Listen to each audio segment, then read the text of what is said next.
Hey guys, Thursday morning. We hope you're in for a fantastic day. Coming up to what we hope is going to be an awesome weekend.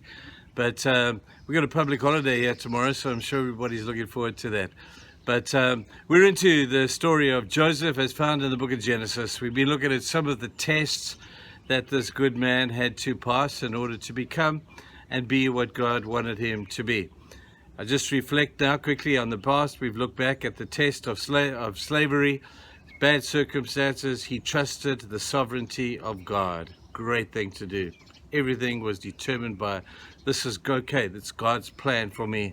He passed the test of stewardship. He used well what he had been given in order to help his master to look a whole bunch better. It's kind of like what God does with us. And then yesterday we spoke about the fact that he passed the test of self-pity by holding on to what must have been the promises of God as he perceived him in those days, holding on to the fact that the presence of God was there with him at all times. Today I want to take you to one that might even be bigger than the last one, and that is the test of prosperity and power. You know, so many people fall down at this particular test. They call it the blessing of God, but only time will tell whether it's really a blessing of God or whether it's really a curse, because prosperity and power can be one or the other. You have to make the choice which one it's going to be. So many good men don't finish well because of prosperity, and they get power. They begin to get proud. They begin to let their ego take over, and they begin to think that they've made something of life, and they forget that it's all about the glory of God. And we all know that you don't want to touch the glory of God. Moses tried to touch the glory of God. It wasn't good for him, and God's promise to him was never fulfilled. Don't mess with the glory of God. And then we read about how Jesus met with a rich young ruler one day, and the rich young ruler said, "Hey Jesus, tell me how to get to heaven." And Jesus said, "Well, I know what your problem is. You need to sell all you have and come and follow me." And he looked at Jesus and said, "Oh, Jesus, man, but I kind of like my money. I like my prosperity. I like the power that it gives to me because I have wealth."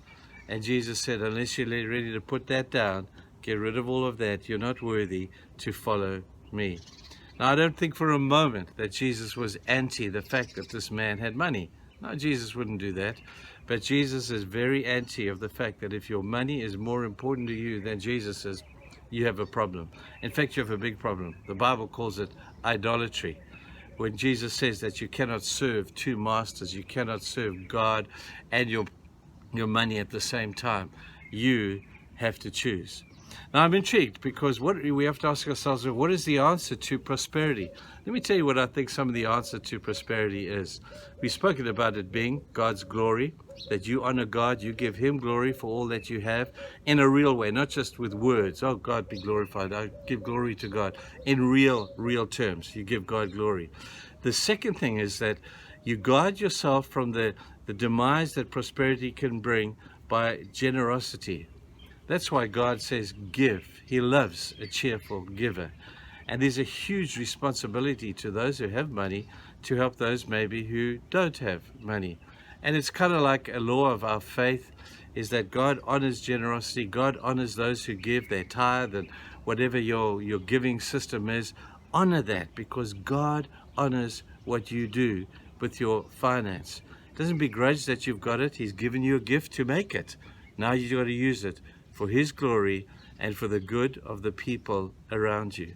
God's glory and people's good and prosperity will never get you. Never get you. And you will, at the end of the day, you will indeed pass the test. So let's remember today what God has done for us. Let's give thanks to him for his goodness.